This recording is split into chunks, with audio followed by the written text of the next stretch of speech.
दुनिया में भगवान धन, दौलत और अहंकार से खुश नहीं होते। मेहनत और ईमानदारी से कमाने वाले सभी लोगों पर भगवान प्रसन्न होते हैं। सच्चे मन से भगवान की आराधना करना का फल मिलता है, लेकिन आराधना किसी लालच में करना बहुत बुरा होता है।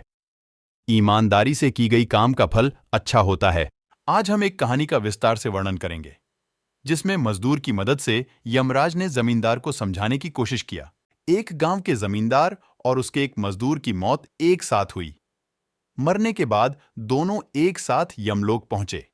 वहां पर यमराज ने कहा कि आज से तुम अपने मजदूर की सेवा करोगे, और मजदूर से कहा कि तुम कोई काम नहीं करोगे। जमींदार को बहुत अटपटा लगा कि धरती पर तो इसका उल्टा होता था।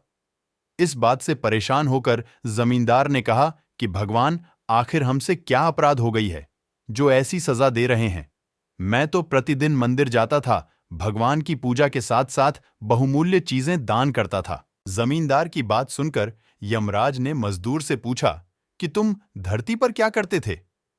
मजदूर ने कहा कि भगवान, मैं दिन भर जमींदार के यहां मजदूरी करता था और जो मिलता था उसी में गुजारा करता था।